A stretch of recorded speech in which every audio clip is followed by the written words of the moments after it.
Hello everyone, my name is Dr. Ankit Tomar and I'm a clinical fellow with Dr. Paul T. Finger. I'll be presenting our research about the American Joint Committee for Cancer Staging for Retinoblastoma. This registry-based study was conducted in 18 centers from 13 countries in 6 continents, and all authors were a part of AJCC Ophthalmic Oncology Task Force. The authors have no conflict of interest, and the registry received funding from these foundations, who had no role in the design or conduct of this research. Herein, we assess the potential of the 8th edition of AJCC cancer staging system for retinoblastoma to predict metastasis-related mortality and local treatment failure based on tumor category. We also compared the AJCC RB staging to prior existing classifications, namely the Children's Hospital Los Angeles and Wills Eye Hospital classification. But before we proceed, let's discuss why do we need the AJCC RB classification. The fact is, none of the existing classifications predict both globe and life salvage. The use of multiple staging systems confuses clinical, research-based, and cross-specialty communication. In contrast, the AJCC staging system works on a standard, world-accepted TNM framework. It is the only system to incorporate heritable trait as well as both intraocular and extraocular retinoblastoma. Since it is already adopted by the AJCC's worldwide counterpart, the UICC, this system has been accepted by medical oncology, radiation oncology, pathology, medical journals, and societies across the world.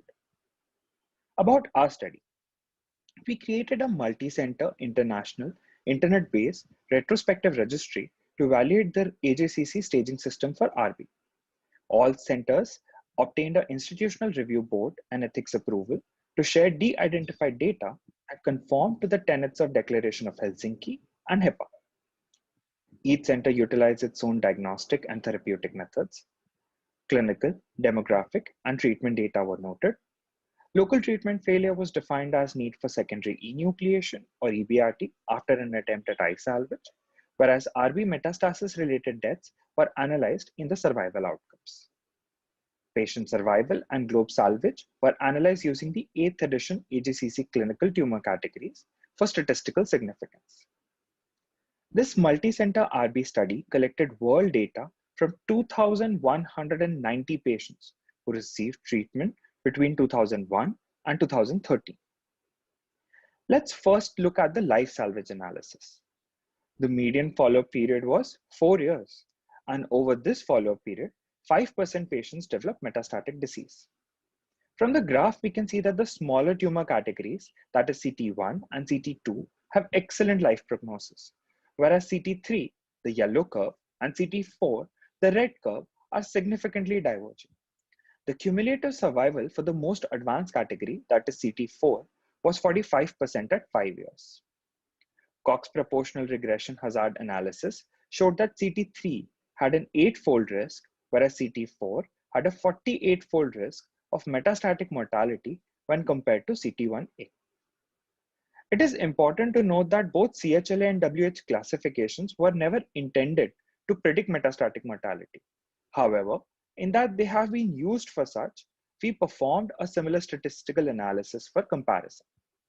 These graphs highlight two important facts.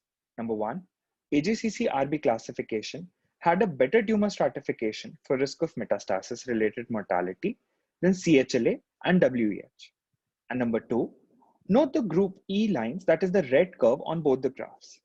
Due to difference in the staging criteria for CHLA versus WH, there was a significant difference in the number of patients in group E.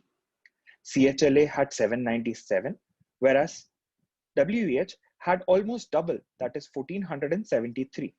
And this resulted in a skew in resultant prognosis. A similar analysis was conducted for all enucleated eyes.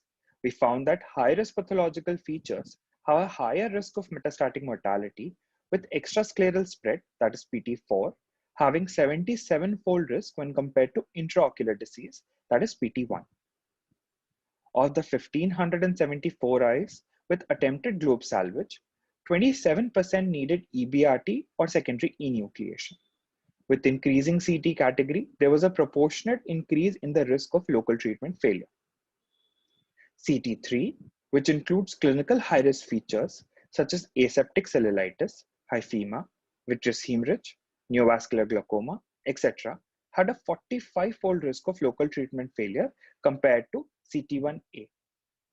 While comparing these three classification systems, AJCC and CHLA have comparable globe salvage curves with significantly diverging lines, especially in the advanced RB cases, that is, group C, D, and E in CHLA.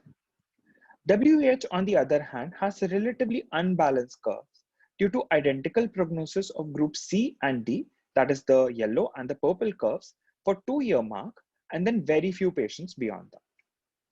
Our results highlight the importance of international multi-center cooperative data sharing for rare cancers.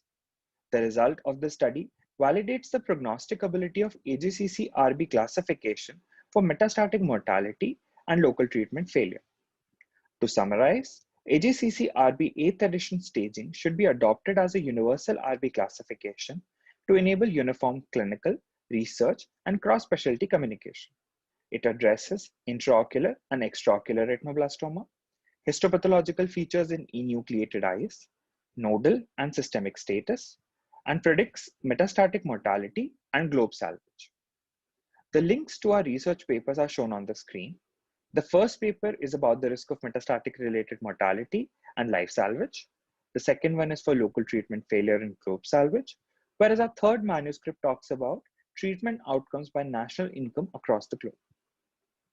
In conclusion, the 8th edition AJCC RB staging is derived from evidence-based data and international consensus. We believe that the universal adoption of this system will clarify outcome reporting and improve research and patient care. If you found this video helpful for your understanding or clinical practice, or if you support such multi-center international cooperative research, or if you just want to help, please consider visiting the Eye Cancer Foundation website and making a donation to support this initiative. Thank you.